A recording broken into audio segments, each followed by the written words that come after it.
and realize that my drug can be drama, and the greatest form of drama comes I think in the form of movie making, because time is so condensed and you can mess around with it.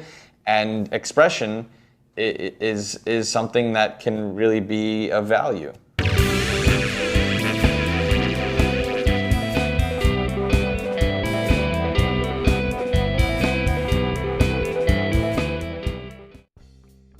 Born in 1984 and 1986 respectively, Josh and Benny Safdie were born and raised in New York, splitting time between living with their Russian Jewish mother in Manhattan and their Syrian and Lebanese Jewish father in Queens.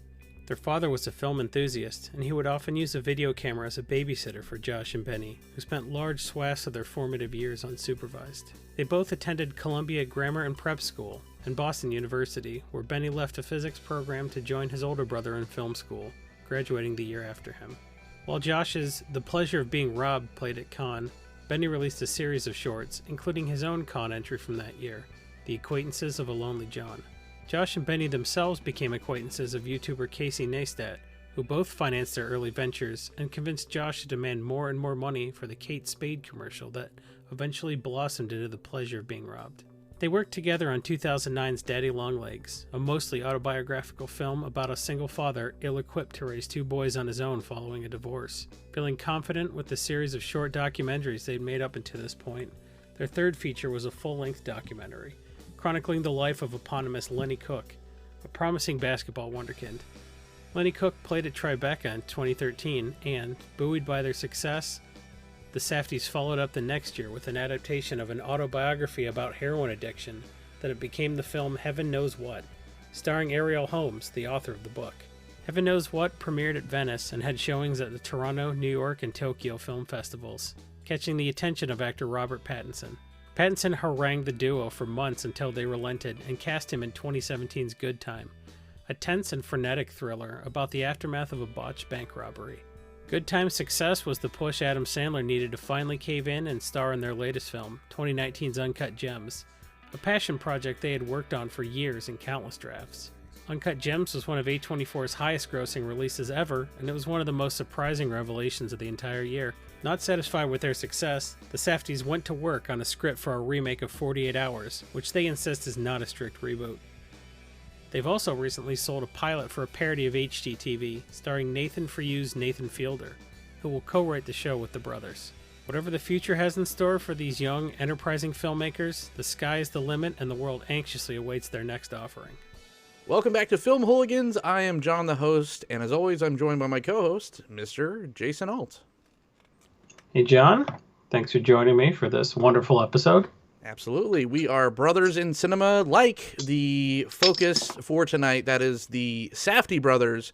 That is Josh and Benny. We are talking about the New York natives. Let's jump right into our drinks before we get into the meat and potatoes of this podcast. I am drinking a Fremont Brewing Space Rex. It's a hazy IPA from Seattle, Washington. It's not really themed. It's not really Safdie themed, but I could say kind of looks like something that would be like spray painted like graffiti wise on the side of a turnpike, which is very on theme in a Safdie brothers film. Jason? There you go. I wanted to go top shelf for tonight. Founders Canadian Breakfast Stout.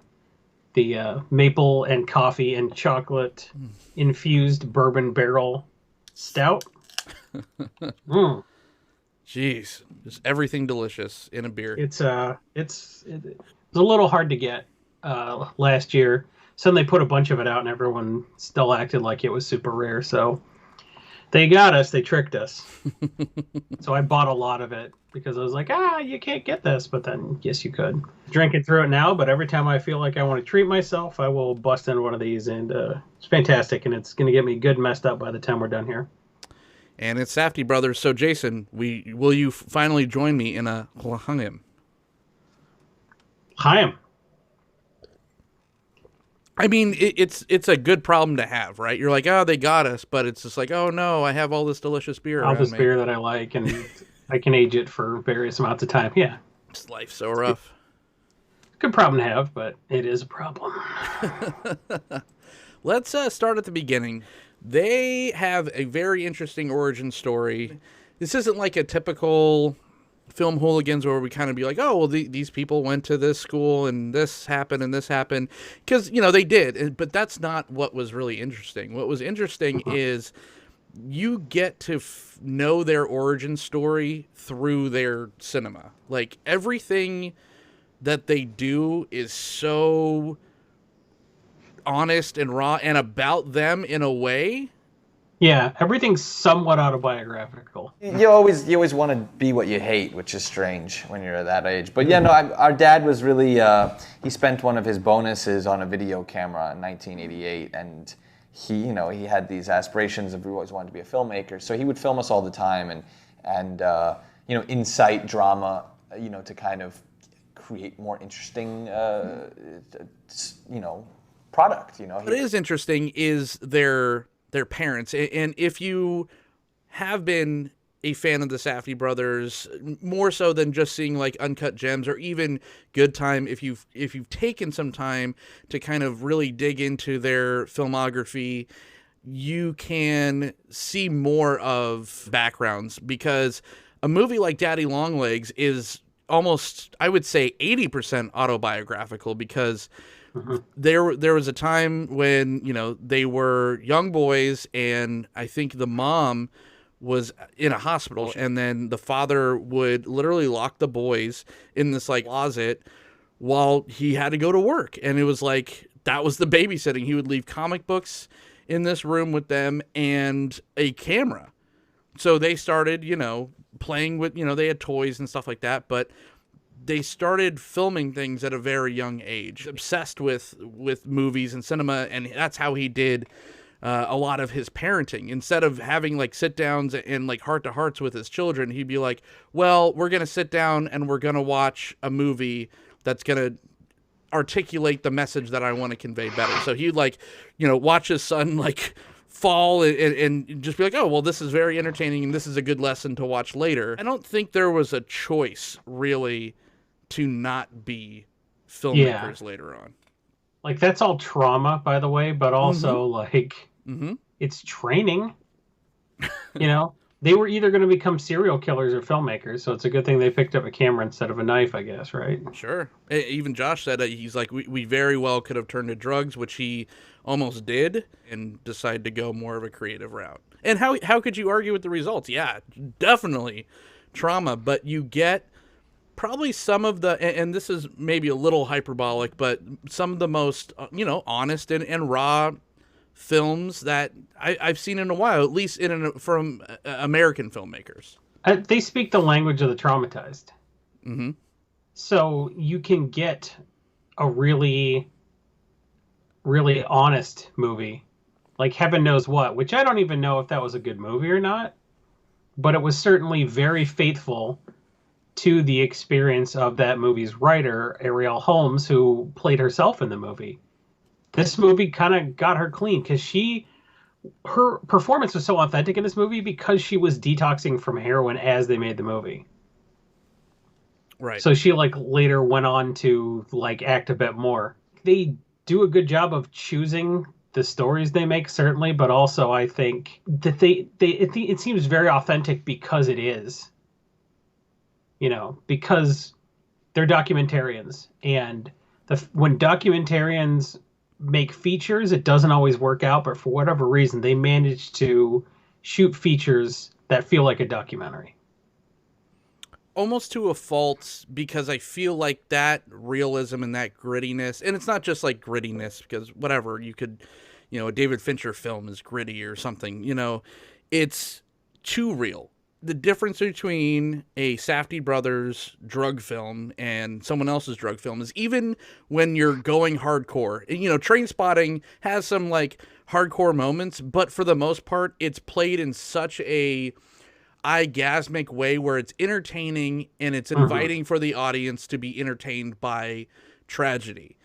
Where a Safdie brothers film is like pulling into a 7-Eleven and getting out and being bothered by the homeless or a crackhead for $10 on the way in, and you're annoyed by it. But that's their film. And if you ever wanted to know the backstory of that person that's putting you out for 10 seconds, and then you get to go on and live your life, and now you get to see what kind of life they're living. So one thing I think that a lot of younger filmmakers are doing now is that they're going that authentic route by not stylizing certain experiences in a way that they think the audience will find engaging. Like, you talk Train Spotting, like, they're like, oh, don't you hate it when you're coming down from heroin and there's a baby crawling on the ceiling? But in heaven knows what, it's like, don't you hate when you're coming down from heroin and you make a deal, you fail the marshmallow test? You know, the delayed gratification marshmallow test was like, can I have 2 bags and then 2 bags in the morning so that, you know, I can be straight for the whole day. I'm making a good decision. It's like, fuck it, give me the 4 bags now. Right. You know, that's a heroin experience. When we watched Midsummer, I talked about that. Like, it was the first movie that, like, was an accurate portrayal about what it's like to be on mushrooms. You know, everyone else is like, oh, don't you hate it when you're on mushrooms and your refrigerator melts and turns into a panther? And it's like, no, dude, you're just like, things look swimmy. Yeah. You know, you don't have to make drug experiences and that sort of thing feel way weirder than it is to make the audience feel like their perspective has shifted so much that they're having an experience. I think for whatever reason, people are portraying those sort of experiences more realistically. And I think it shows that you take the audience a little more seriously. Maybe you respect their intelligence a little bit more. I feel like they're playing like on home court every film because they know New York. A lot of people that shoot in one location. You have your Shyamalans, you have your Michael Mann. You know, Michael Mann loves shooting in Chicago. He shoots a lot in L.A. too. And in L.A., I was going to say there's 1.5 million films shot in L.A., so we all know what the Hollywood sign looks like. We all know what the Sears Tower looks like. We all know these landmarks. Okay, but in a Safdie brothers film, you are going in and out of the neighborhoods where that feels more transportive because, you know, you fly into somewhere, you're like, oh, there's the thing, you know, that I've seen on postcards. Cool. Now let's go get something. Every New York film is shot in Times Square. Exactly. You've seen that little, you know, square mile 1 million times, and they'll take the time to do a bird's eye view because in we'll get there. But you know, Safdie brothers are chronically known for their close-ups. But when they're establishing where they want you to be to transport you, they'll let you see like the full picture of it. And okay, now we're in the rat space though. A immersive experience because and they don't just do it as like, oh, here's a neighborhood. They're like, here's the neighborhood I grew up in. Here is the diamond district because my father was a diamond runner. And so everything that they're doing is speaking from firsthand knowledge that they're in this shit, you know? Well, not just that, there was no location in Good Time where I looked at that, I'm like, yeah, that's New York. It all looked completely foreign to me because they just went to like real parts of New York. Like that apartment building at the end, I'm like, is this in Vancouver? Like, where is this? Yeah. Like, they just trusted the audience to be like, look, this is New York. We're just trusting you to go with us. Like, it doesn't matter. You don't need to see the Empire State Building in the background of every shot. Just like, this is what would happen if the guy who lived here and his brother got therapy here and then ran here, you know, and then hid there. This is what it would look like.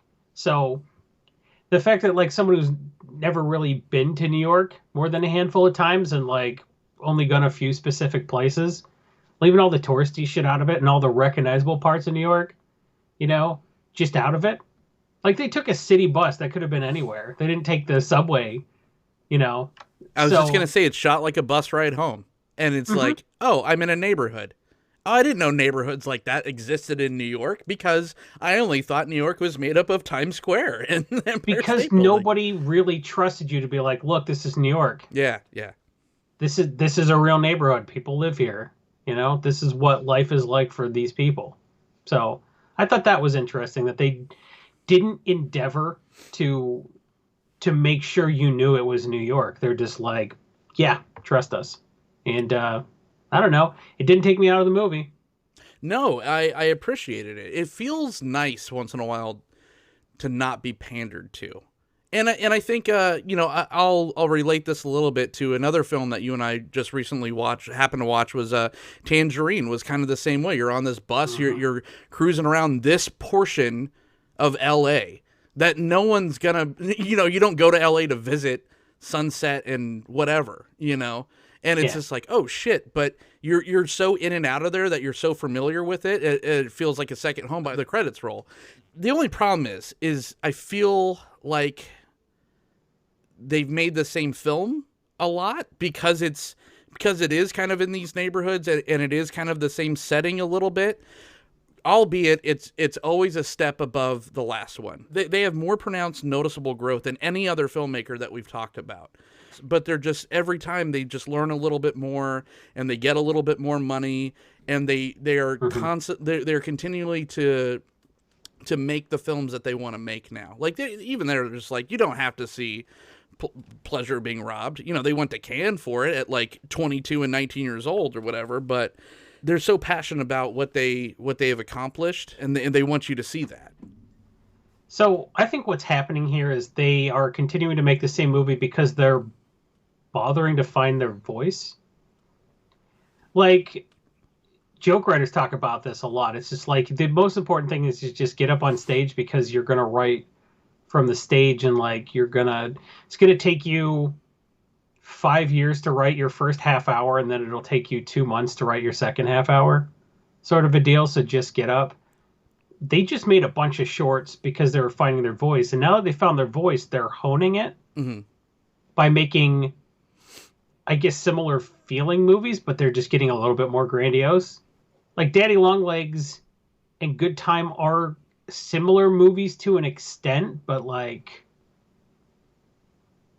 they're also incorporating what audiences expect from a film. I said, you need to find your voice.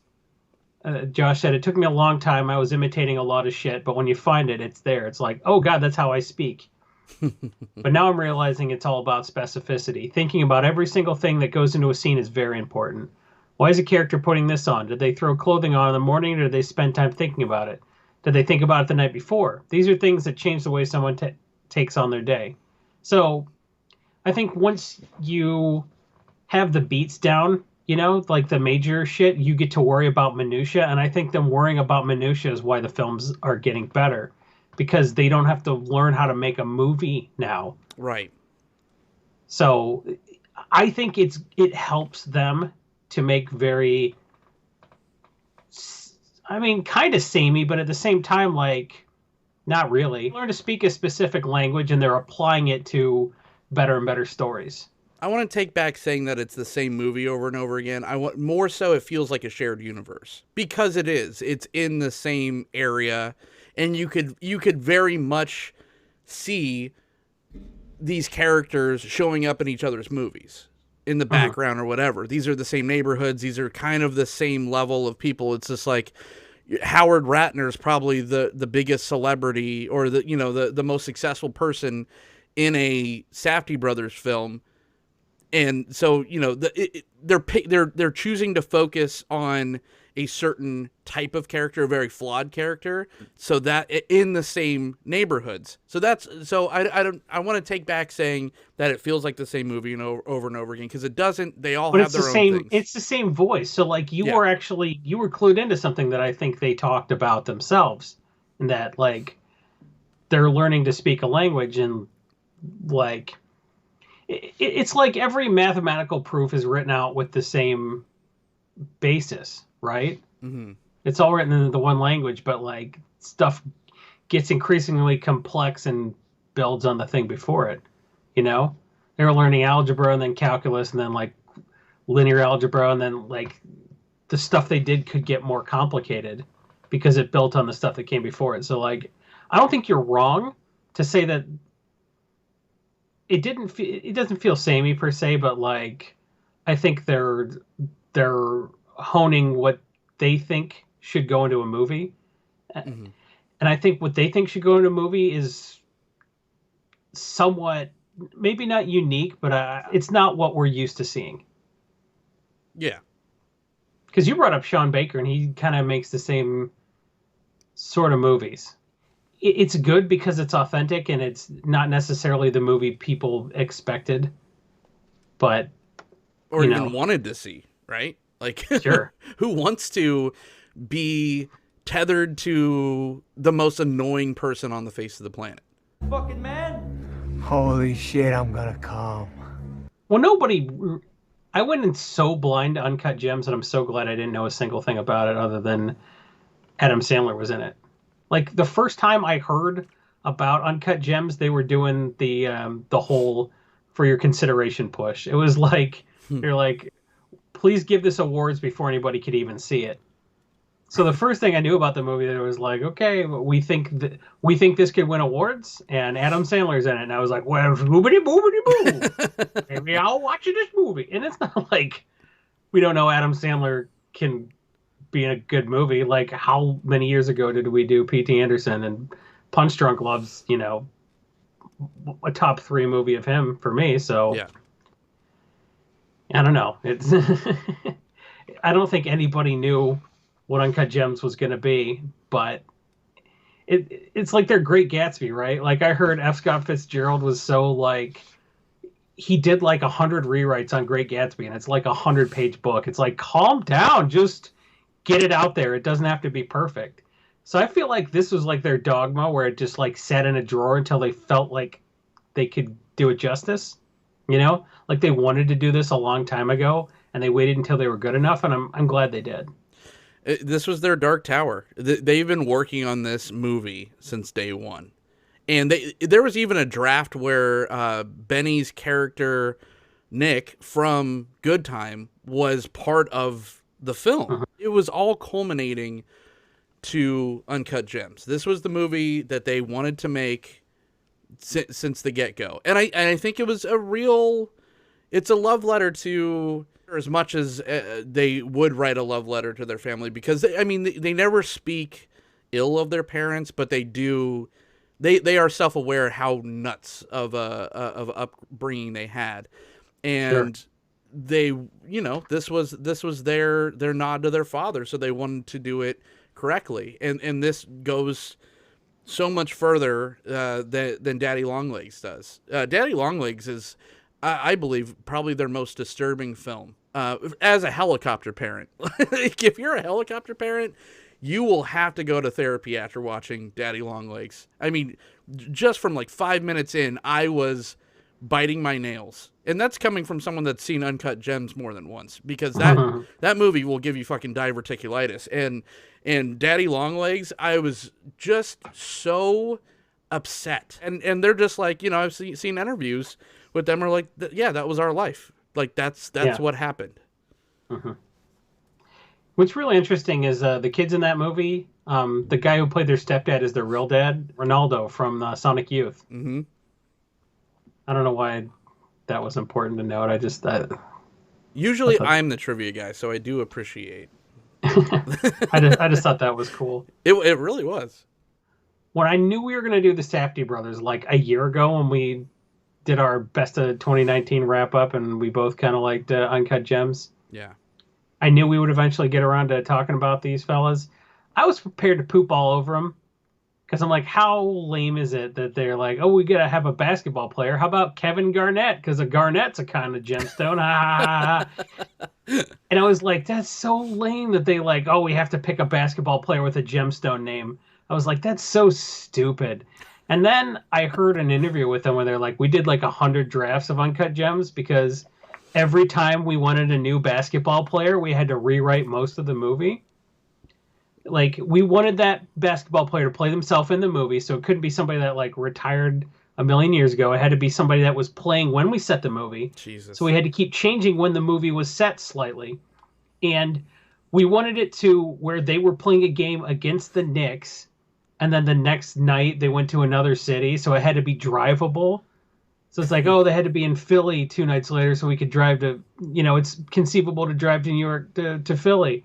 And like, they did all that minutia where it's like, no, there 48 hours later there had to be a game somewhere drivable. Like, they were that crazy about it. And like, they had a bunch of other players picked, and then at one point they're like, Kobe Bryant. So they wrote like, okay, the Lakers played the Knicks this night, and then the Lakers were somewhere else, and then you could drive there, and they had it all mapped out of like what exact dates this would work. And then Kobe's like, I want to direct movies, and they're like, fuck.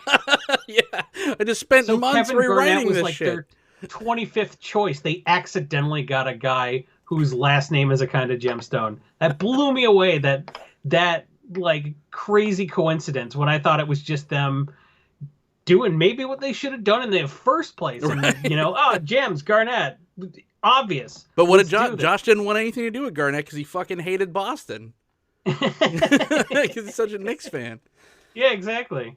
That's so funny. Yeah. During their first interview with Garnett on the phone, Garnett's just like, you don't like me, do you? He's like, no, I fucking hate you. Boston Celtic. It's just like, what makes you so interested in this, and why do you buy, wanting to be in this movie? And it was Garnett that sold him completely on the spirituality of it, of the superstition of the gem. That was all Kevin Garnett. He should get a fucking writing credit for it. That was sort of ancillary to their point of the movie. When you ask the Safdie brothers what they thought Uncut Gems meant, they're like, oh, well, our character makes a mistake and everybody hates him because he's so rough, abrasive. Right. They use like imagery like that, like a big uncut opal. He's abrasive, and it's hard to see how something like that, when it's uncut and rough, can turn into anything of value. So nobody gives him a shot because everybody thinks he's worthless. He just looks like a hunk of rough shit. And, you have to polish to really get anything out of it. So they're like, that's our imagery. But, I think Garnett's contribution to it gave it a really interesting twist. And I think it explained better why somebody would just not give the gemstone back. Right. Totally. Yeah. Because it's making him play better. So then you have the confidence to bet more money on him. That all played very well in the movie. I realize a lot of this is kind of spoilers, but if you haven't seen Uncut Gems and Good Time, they're both on Netflix. Pause this, go watch that shit. Yeah. Take a Xanny bar or two and go watch these films. No, but I think being uncomfortable during Uncut Gems is part of it. I think that's part of the experience. That's part of their experience in their entire filmography. If you feel comfortable watching any of this shit, then you're fucked. There's something wrong with your head. Then right? You were locked in a 4x4 room. Exactly. And you should probably start making films. But I'm so glad that you said what you said about them taking the time to actually make this film correctly. Because if they rushed this thing, if they were to make it right before Daddy Longlegs, it would have been, there wouldn't have been a centralized character. It would have followed a bunch of different characters and it would have been more about life in the Diamond District. It was more about that. It wasn't about Howard Ratner. It would have starred probably either Sacha Baron Cohen or Jonah Hill as the role of Howard. It would have had Riley Keough as Julia, which I mean, they just found Julia Fox out of nowhere. A fucking vision, and she was just great in this film. What a find. And Kevin Garnett would have been Amari Stoudemire. And I liked the rationale why they were going with Amari Stoudemire, a black Jew, and this is all, that kind of ties together nicely with where the stone came from. But like you said, how they went with the unfinished gem and the spirituality and all that, I think played so much better, and it's just more mature. It's a more mature telling of the story they wanted to tell. I wish other filmmakers would take the time, because a way lesser filmmaker, and I'm talking there's hundreds of other filmmakers that would have just been like, it's good enough. Let's just make it. Let's put it in the can. Let's make the film. But whatever. What were they worried about? You know what I think? I saw on Reddit that somebody linked the IMDb page for Capote, and somebody had listed hundreds of anachronisms. They're like, this is set in 1923 or whatever, but they had a light switch that had a plastic plate with 2 screws, and light switch plates didn't have Or they had the electric socket with the Yeah. 2 slots and the ground pin, and in the 1930s they didn't have that. Somebody just listed hundreds and hundreds of anachronisms about Capote. Like, you could still go to Capote's IMDb page now and look at goofs or whatever. And this person, like, they did not want that person to be like, well, actually, when the Celtics played the Knicks, then 2 nights later, they wouldn't have been in Philadelphia. They were playing the Orlando Magics, which I couldn't have driven to. Then, like, didn't want that guy. They made it get fact him. checker proof. Yeah, so that if you need a basketball schedule to make your Gemstone movie, like, I think you're overdoing it a bit. Yeah. Nobody would have cared, but they cared. It mattered to them, and so they did it. And I think when you put that kind of level of detail into it, Yeah. I think the rest of the broad strokes take care of themselves. And what Reddit troll wants to really go to the Diamond District in one of these jewelry hawk shops and really find out if they were accurate or not? It's just like, that's the thing, is they make these films of inconveniences, and people that are just like so disliked by the general public, they're just like, okay, yeah, whatever you guys say, it's probably fine. But they didn't start out with people who are disliked by the general public. They started out with people who are disregarded by the general public. Sure. Like, heaven knows what, like, people treat junkies like subhumans. I like that established a hierarchy of junkies too, because you have Necro just like trying to get a piece because he's a fat piece of shit and like no one wants him.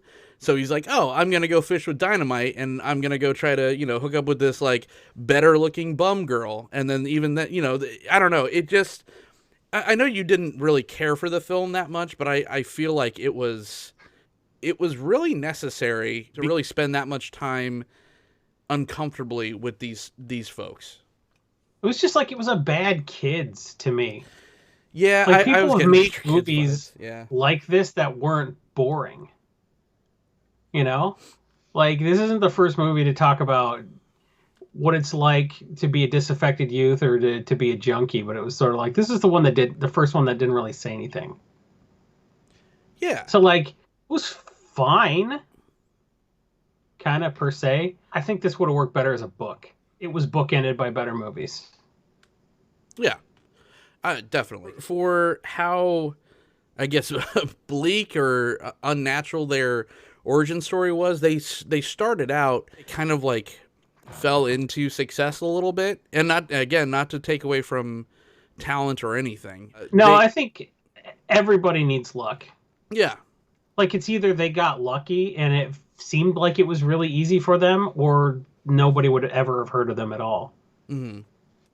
And they just happen to be like friends with Casey Neistat, who it seems like it's backwards. Like, the YouTuber was the producer on these, where it's just like, oh, usually YouTubers wind up, when you're successful, wind up doing something else. But we're self-aware in the fact where they reached out to Sandler like right after Heaven Knows What, and Sandler's team just ghosted him, and then so they made other films, and then they wound up meeting Sandler in person. He's just like, listen, I think you guys are great, but I just don't have time to do your thing.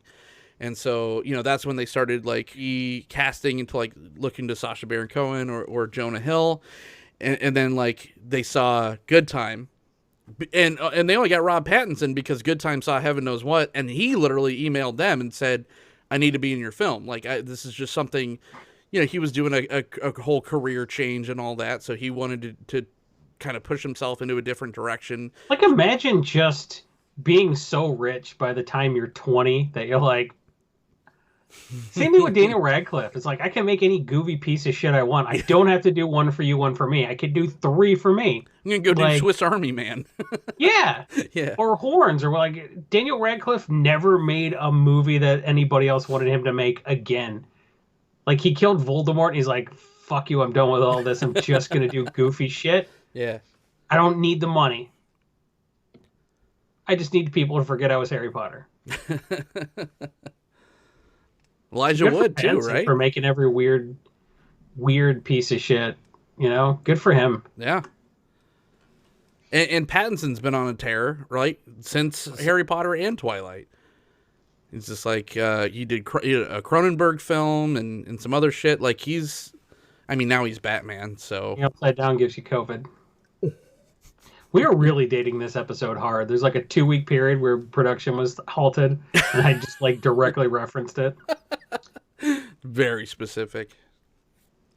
Hey, remember 2020 when we thought there was going to be an election? Good times. Good times. Good time. You did it. An interviewer asked the brothers, and they said, you know, now that you actually have like bigger budgets every single time, what kind of pressure does that put on you as far as, you know, placating the studios or just having a bigger budget? Like, what does that do? What does it change? And so Josh referenced the paper tornado scene from Daddy Longlegs. Yeah. And so he's like, you know what? We want to do a paper tornado. It was not a windy day, so we got some leaf blowers and we had 1,000 pieces of paper, and we just threw it up in the air and hope for the best. So now we get bigger budgets, so we could afford bigger paper tornadoes. He says that, and then they did an expensive helicopter shot in Good Time that was like totally unnecessary. They did a ton of crane and helicopter tracking shots of like all the vehicle travel in Good Time. Could have been a drone. Like, oh, we get bigger paper tornadoes. Is like, oh, $10,000 an hour to rent a helicopter to shoot a car driving on a street. Fuck it, hook it up. So I guess if a helicopter tracking shot is what you would consider a paper tornado, they did it up. But I on the other side of that coin is in Daddy Longlegs, it's a dad yelling at other adults or his children and them yelling back at the same time. You know, 6 people yelling at each other, and then made for zero money. Uncut Gems was made for like $15 million, and it's still people screaming over each other. So the bones didn't get affected. The veneer, maybe, you know, maybe we got a manicure. Yeah. But, you know, the dressing's a little bit prettier, but the movie's still the same. I don't think they know how to make a disingenuine film. And that's scary with their next project is, I guess, a reboot of 48 Hours. I'm worried that they're just not going to be jacked to make that film. But, like, they're making it. Right? Like, nobody can make them make anything. Right. So that's what they want to make. They're not the Russo brothers. Yeah. So, like, I don't think they'll starve if they don't make 48 Hours. So I can't imagine they're going to, like, oh, you took the world by storm with Uncut Gems. What's next? Oh, the fucking studio's making us do a shitty Nick Nolte movie. Like, like I can't see it. The goal was always Uncut Gems. And now that they killed the golden goose, I don't know. I it's just like, I'm so excited for what's next with the Safdie brothers, because even though their movies aren't perfect, their progression is very exciting. And and so you're like, they can't possibly top Uncut Gems with anything less than a masterpiece they work on for 5 years? Well, it's just, maybe it's the choice. I don't know. Maybe if it was just like another story that they wanted to tell about themselves in a detached way, sure. You know, I'd be on board. Like, Safdie brothers coming out with their new jam next year. Cool. I'm down for it. I want to see it. But it's a remake, and it's 48 Hours. It's like a fucking dead, revived, and then dead again franchise. Would it kill you to trust them, I guess? Yes. Like, because, like, ultimately, how could they follow up Uncut Gems? I'm interested to see if they can actually write 48 Hours in their own language. It'll be really interesting. I'm really stressed out about it. Well, if you just go in stress, it'll feel like you're watching Uncut Gems. Yeah. So like, they really blur the lines between real film and documentary, I thought, going right from the Lenny Cook documentary to Heaven Knows What, which it was sort of where they figured out. Heaven Knows What was like their first time being like, this is a documentary, but also it's not. It should feel like a feature. Mike! What? You said you had me tonight, remember? And I was gonna pay you back How much do tomorrow. I gotta give you in total? 4. You just want to get super Yeah, high. I do. Abby, course I am. Explore the power of the mind. Lenny Cook was very much a documentary. So being able to kind of trade off and be like, all right, this is going to be shot like with our close-ups, you know, and every way we shoot a documentary, we're going to apply that to an autobiography. I thought that was a nice handoff there. Every Shyamalan has their village. Or every movie Shyamalan made after The Village. Or every movie Kevin Smith made after Dogma. The Visit was fucking perfect, and you know it. I don't feel this precious about anyone else. Like, you're a hipster, dude. Maybe. I don't know why. Like, I don't see you bite your nails over Sean Baker making his next movie a stinker, you know? I do, though. I'm gonna be honest, because I feel like it's the same kind of trajectory. Like, I feel like they run in the same kind of lane as far as that kind of progression goes. You get a little bit more money, and just like a little bit more leeway. You get better actors, or not better actors, but just like bigger names every time. And you know, they didn't like this. Going back to the Safdie brothers, they didn't want to be part of the machine. We want to cast who we want to cast, and Pattinson, being a movie star he was, had to convince them over months of this horrible thing, like via emails that they had to go through. He had to email Benny Safdie like Benny Safdie was Nick from the movie and respond to his emails for like a month straight.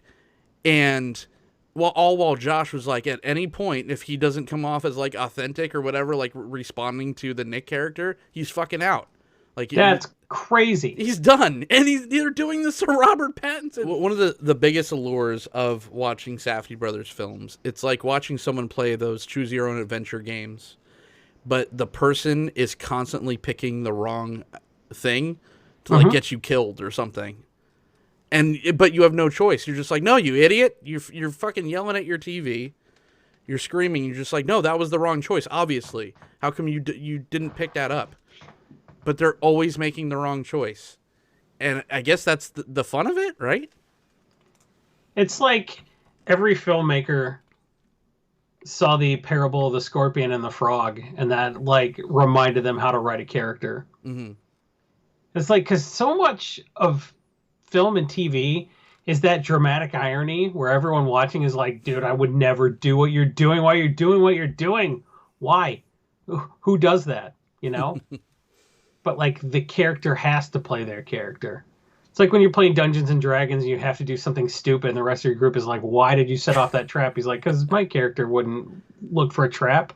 He would say, ooh, shiny, and open up a treasure chest. Right. I'm a paladin. Yeah, exactly. So it's sort of like, I have to play my character. I have to write my character, or I have to portray my character as I think the character would work, flaws and all. And it's sometimes a little maddening because you're like, I don't think anybody is that specifically flawed that they would make that series of mistakes. But you just got to go with it. Yep. And even though some of them are just like some of the protagonists, I guess just calling them the POV character is more accurate, are just assholes, or just the worst. Like Connie sucked. Awful. And he just thinks he's better than everyone. He thinks he literally tells the guy that he's smarter than he's figured it out. He's above everyone else. Oh, fuck yourself, man. Think you're better than me.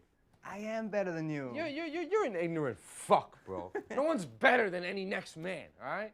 You don't know me from Adam. The second you got here, went to the booze and you got fucked up, but that's fine. So that's just who you are. You're a fuck up. That's it. I don't care. Okay, whatever. yeah. I don't give a shit. You shouldn't give a shit. Who gives a shit? I definitely don't give a shit. Look, losers like you are incapable of taking care of themselves. You're either leeching off mommy, or leeching off welfare, or living off the government in jail. That's you. You don't know the first thing about me, bro. What's to know? What's to know? You serve absolutely no function whatsoever. It's pathetic. But they all learn that they're so wrong right at the Godsmack, right? Like, Howard finally learns that he doesn't know shit. And the whole time, you're, like, rooting Howard on. You want to, even though he's so annoying. It took you the whole movie, but you're watching this. I don't give a shit about basketball. I don't give a shit about, sports betting's kind of fun, but like I don't do it on the level he's doing it, where it's like an addiction that ruins his life. You know, I don't care about any of this shit. And then they finally got you to root for Howard. Right. You just want to see him succeed. And it's just like the whole time you're just like, if everyone else would leave him the fuck alone, let him be on the run he's on. Because he's on a mystical run because it has to do with this stone or whatever, right? Yeah, And then and the beginning of the movie where he's like, yes, I won 10 grand. He's like, I canceled your bet, you idiot. It's like, why can't people just let him be himself? Because you don't see the like 6 months of that guy just dealing with this guy's bullshit, right, until he got tired of him. You come in when he's like, oh, he's gonna win, we did it. You don't meet him until everyone else is sick of him. Mm-hmm. So you're like, why is everyone treating him like this? So it's like, well, because he's been this way forever. And this is probably the only time in his life that he's right. Mm-hmm. And nobody trusts him. Because you didn't see all the, off-screen times that he was wrong, and that's why he owes so much money to bookies.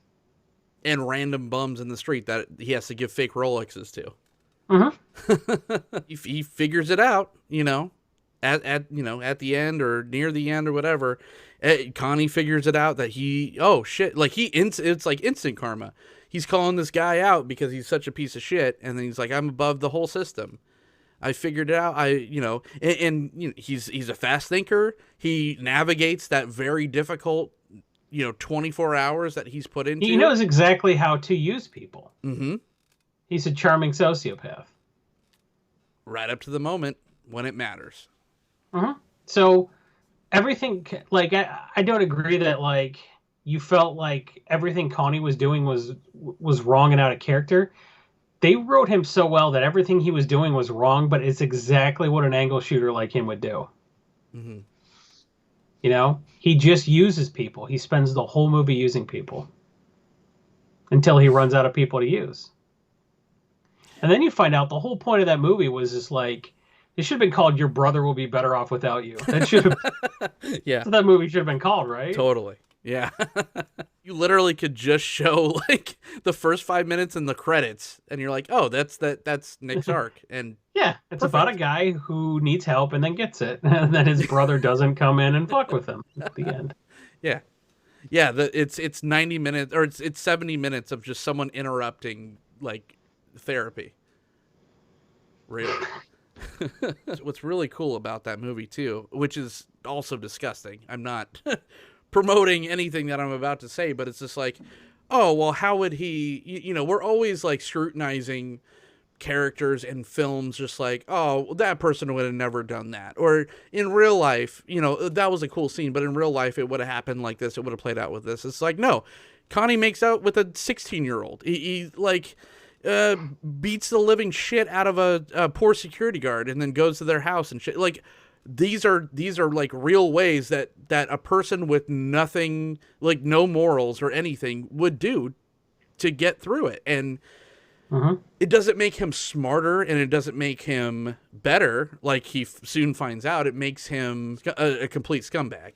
But like also he justified that by saying, this is what I need to take care of my brother, because he didn't trust anybody else to take care of his brother than he would, because he loved his brother and he was looking out for him. He didn't, trust people that are equipped to deal with someone with his disability to care enough about him to go to all the ridiculous lengths that he went to. Because as much as he's a piece of shit, everything he did in that film, he thought he was doing for his brother. Mm-hmm. Whether or not that's a satisfying explanation to people, like, that's how he justified it to himself. He's Walter White, right? Right, exactly, yeah. Like, Walter White could have just been like, oh, hey, remember I helped you start a company? Thank you for helping pay for my treatment. Very generous. Let's hang out more. But instead, he was like, no, I got to do this. And then, like, you don't even notice the point in Breaking Bad, even if you binge it, where it's like, he definitely doesn't need to be doing this anymore. Right. Like, I think when he gets the first duffel bag of $1 million, it's like, all right, you're probably good now. You probably don't need to. Like, $1 million, you'll be good for a while. Everything else is just greedy. So there was a point in Good Time where he could have just stopped because he wasn't really helping his brother out. Like, at what point when you're breaking into an amusement park at night to, like, find cash and acid. Are you doing any of that for your brother? Right. That is the... And I mean, that goes even to their docs, right? Because arguably Lenny Cook, he was kind of put on a pedestal saying, like, he was a raw, natural, physical specimen, but he made all these wrong decisions, like the Safdie brother stereotypical character. He made these wrong decisions. It didn't turn out for him, but it's still sympathetic because, I mean, you're even, like I said, you're still rooting during the credits for Howard. You're like, oh God, I really, wish that he would have made it out on top.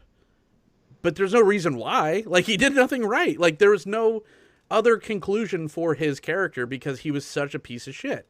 And Lenny Cook, I'm not calling him personally a piece of shit or anything, but he kind of lived the life that he made for himself. Uh-huh. So they are obsessed with these type of roles and these type of characters. Like Real Holmes, the writer of Heaven Knows What, the book that movie was based on, who was a junkie. Like, everything she did revolved around that. Everyone has an addiction. All their characters are addicted to something because it explains why they make the choices they do and what they have to rationalize to themselves. Lenny Cook was such a perfect movie to come right in 2013, right before they made Heaven Knows What, because like this is a real person that became like the prototype for all of their characters that came subsequently. Yes. And once they started being like, look, this is how a real person behaves. This is the decisions that they make. This is how they rationalize their behavior to themselves. This is the consequences. When you have someone like that to draw inspiration from, you can write really good, believable characters. Yeah, it's addiction is a loop. It's not an arc. You're gonna wind up in the same place where you started. You can break it, but you have to. Yes. And a lot of the characters never do manage. I think Ariel Holmes is like the only person that ever gets out of the cycle they're in. Where her fictional counterpart did not. It was a literal loop. She wound up exactly in the place where she started. And even Lenny Cook in the documentary says the same thing. I was this thing, and now I'm throwing birthday parties for myself at 30, and I didn't lose anything. I didn't gain anything in life. I just wound up in the same place. Yeah. All he lost was potential. And it just makes the films not feel cinematic at all. It just, I mean, there's no makeup. You are in people's faces. You are living in people's pores. And these are like the homeless, the disenfranchised. It's never a pretty thing. Sure, they get like stylized with like contrasting stylized lights. Sometimes they get a little reffin a little bit. Sometimes I want to say with the lighting. Yep. I was thinking reffin when they did all those helicopter shots. So yeah, exactly. Mm-hmm. The car ride that Connie and Jennifer Jason Leigh take. Mm-hmm. The stark, or it's like super neon, and then you get the stark lights whenever they pass by something, and it's or the really really vibrant purple dye that comes out of the bag in the just plain looking washed out natural lighting. They like to play on that, so there is some kind of, it's not so much magical realism, but it's just like, I don't know what's the word I'm looking for, Jason. It's like hyper realism. Thank you. Exactly. His dream in Daddy Longlegs about the mosquito, Yeah. We probably could have gotten to this a little earlier, but I think there are a few fingerprints cinematically that they have that like have shown up. We talked a lot about their writing choices and their casting choices and the type of protagonist they like, but like I think briefly there's a way they made features feel more documentarian, and therefore you were the camera was you. It's a fill-in for the audience a lot of the times because it feels like you're so close to the conversation, you feel like you're part of the huddle. And there's a couple ways they do that with the camera. One of them the first thing I think they do is they use not just natural light, but like the light that's available. So that's why the car ride with Jennifer Jason Leigh was so purple. It's like they are just relying on street signs. You know, people are lit by what they would be lit by. So, you know, if they're indoors and they're in like a club, that's the lighting you get. I think if something's lit unnaturally, it looks cinematic, and that's fine. We're used to that. And if they lit their movie cinematically, it wouldn't take you out of it because we're so used to it. But the fact that they don't, I think, makes it feel more authentic. So that's the first thing I really notice with their movies. They're like, even if the light that's available is inappropriate, they will still use it because it's authentic. Yeah, and they still shots. They don't create sets. It's just wherever they could get to. It's they say their first movie, Josh says his first movie was Good Time, because that was the first time they had like a union that they had to deal with. That was the first time they had to do like Teamsters and like a wardrobe cart was during the filming of Good Time. They're like, it wasn't just some guerrilla shit where like, here's a camera, you know, I'll strap a GoPro to my face and just look at people for 2 hours. Yeah. They tend to like black light a lot. I guess that's just like a cheap, good movie effect that they could, you know, just do in camera. They like the in camera lighting, right? But like also that's a familiar, weird lighting situation. Does that make sense? Like black light's crazy, but we've all been in a situation where like, oh shit, black light. Yeah. I should have worn a pair of shorts with less semen on it. You know, like everyone's been in that situation where it's just like, oh, you know what black light looks like if you every bowling alley trip, right? So I thought that was interesting. They keep going back to that because it's kind of like, here's some crazy shit we can throw at people, but like they know what it's supposed to look like. We're not going to do someone on heroin seeing a baby on the ceiling. I think everyone should know that like this is what blacklight looks like. We're gonna do a weekend concert in blacklight, or we're gonna beat the shit out. We're gonna show a fight in blacklight because you haven't seen that, which just makes it that much more just strange and bizarre. And like even just some of the props, like the diamond crusted Furby, they take something that is known and safe and just like twist it and pervert it. There's that scene that we kind of mentioned when Connie's taking assuming was Nick home on the bus, and just like a real quick insert shot of him looking out the window, and everything is black except this like glowing Santa, this like plastic Santa like face that you would see just like you would get at like a 99-cent store, but just with the context of what's going on in the film at the time and the stark contrast of nothing but just this Santa just makes it look almost demonic. And they just have a way of picking out just like, I don't know, perversion from familiarity really well. All of course with and we haven't mentioned this at all, but just with the constant hammering of the score too, because we could have done a whole podcast about their use of music. Yeah, which we should do like a quarter of one now. I think they establish stress well. They say they hate exposition, so when you don't have exposition, you don't have a character like voice over them run down the street like, I'm really stressed out right now. You have to convey things in other ways. You know what's so funny?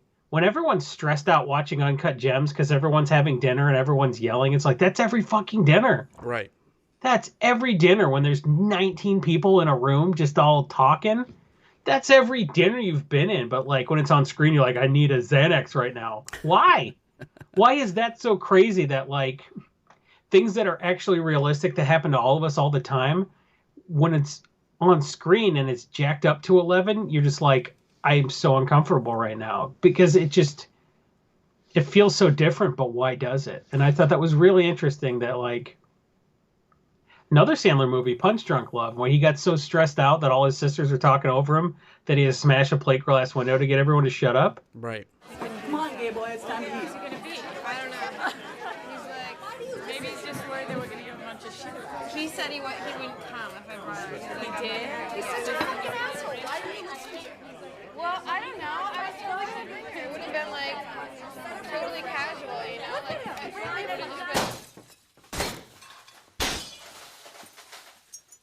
What the fuck is your problem? Fucking retard, Barry! God damn it! Like, that's the same deal. Like, people have been in that situation where just like a lot of people are talking. You know, it's like it's not that stressful. But when it's on a film, like we just couldn't handle it.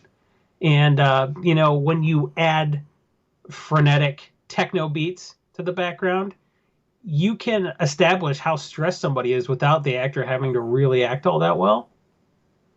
Like Robert Pattinson's just running, you know, he's not making a face. They're not like, you're running, but also look worried. You know, they do so much establishing the tone with all of the tools they have at their disposal. They don't need any crutches. So it's amazing how mature they are as filmmakers by the time they make their like fifth feature, that they don't need any crutches at all. That like every director's used. You know? I think going back to kind of what I said about it's the perversion of normal is because, you know, like you said, at a dinner table, a million people are talking at a, you know, Thanksgiving dinner or whatever. But as an individual, as a participant in real life, you're able to pick and choose what you want to hear and what conversation you want to jump into. This is zoomed out a little bit and you don't have that option because there's no focus. Every other movie, there would have been a focus. Yeah. There not only would have been a focus people of are audio, talking quietly in the background, yes, and then and blurred out. People in the background blurred out. Exactly. Yeah. Yes. And so you don't know what's going on. So you feel like an invader. You feel like you shouldn't be there. You're just like, yeah, I don't know. That's part of the stress from a movie like Uncut Gems. Like you want to leave. Mm-hmm. Totally. You want to turn off the movie so you don't have to be at that Thanksgiving dinner anymore. But like he can't leave. Right. So as you continue to watch, he's like, I would like him to extricate himself from this situation, but he can't, and neither can you. And the fact that, and then it establishes main characters by like Howard walking into his place of business, 40 people are talking, and he's answering every single one and giving direction. Uh-huh. Get them cold water. Do you know that we have spring water? Go, KG, you got to see this. I got a new thing. You know, Damani, fuck off, or what? You know, it's just like all these things. It's like, oh, okay, so he's obviously can navigate me through this mess. I'm gonna attach myself to him. There's a certain pulse and cadence to these movies, which is, I believe, maybe the most, you know, if I were to give a little bit of shit, probably the most ham-fisted thing, where they telegraph what you should be feeling by the, not only the tone and the intensity of the music, but also the editing. Which is, but again, it's kind of fun. I say, oh, it's beating you over the head and telling you how to feel, but it's still fun that that the filming itself, the acting and the editing are so in sync, and the score, that everything is just constantly firing on all cylinders. There's something to be said about that. Everything is, even though it's dirty, it's grimy, it looks shitty, it looks half like a documentary, it's still super clean. I don't know. I just wish I was as like in control of anything like the Safdie brothers are at, you know, commanding of their films. And they seem like pretty down to earth guys, but they do have this just like unflinching, not cockiness, but just like, yeah, we know how to do it. This is what we set out to do. This is what we don't want to be a part of. So we did it this way. We were uncompromising, and we did it. And that's, up to this point, why I am extremely excited. Josh and Benny Saftey, they are definitely worth your time to go not only watch, like Jason said, Uncut Gems and Good Time, because it's just free on Netflix, so you have no reason not to. For kind of harder, or like their smaller films, they're still relatively easy to find. You could watch Lenny Cook on YouTube. It's just completely just on there and uploaded. A lot of their docs are on YouTube, and a lot of their docs are 3-4 minutes, and you're like, oh god, they did 30 movies, but it's like, calm down. Yeah. A lot of them are just like glorified commercials. Yeah, well, but like they didn't try to make 90 minutes out of like a visit to an eccentric wild animal collector's apartment. Yep. They're like, we could do this in 5 minutes, and then they do that in 5 minutes. Heaven Knows What's on Vudu to rent or something. Daddy Longlegs, $2 on Amazon Prime. Like there's just like if you're into it, and we're into it, like it's out there for you, and it's pretty easy to track down. So, any closing thoughts before we kind of peace out on the Safdie brothers, Jay?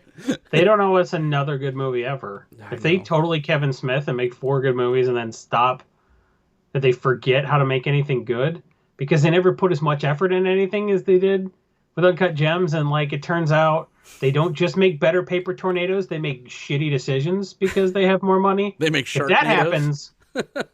If that happens, I'm fine with what we got out of them. I'd rather them just stop making movies then. But I'm a hipster, I think. Well, you just described how I feel about Kevin Smith, so I'm not going to argue with you there. Yeah. All right, man. Final thoughts, John? Final thought, yeah, like I said, just they're worth your time. They're definitely worth your time. It's I think that you say Safdie brothers in the greater, zeitgeist of films, and it's like, ooh, it's like a hollowed thing. I just think they're really good dudes that make really competent films. If you're looking for an honest, stripped down version of, I don't know, if you were ever watching like a bigger budgeted movie, you're just like, like I said earlier, like, this is cool, but this would never happen because movie. This is your cure for the common that. The Safdie brothers are, they don't know how to make a disingenuous film, and I'll stand by that. But that's all from us. If you would like to hear this in podcast form only, this will be uploaded right away to all of your Spotify's, iTunes, all that stuff. Leave us a couple sticks or bottles of E&J, or just rate us, like stars or something, whatever you kids do on the podcasting sites to tell people that we are talking about movies and filmmakers and all that good stuff. Jason E. and J. Alt, where can everyone find you? I'm at Jason E. Alt on the Bird website. If you check the pin post at the top of my profile, you will see all the other projects I work on around the internet.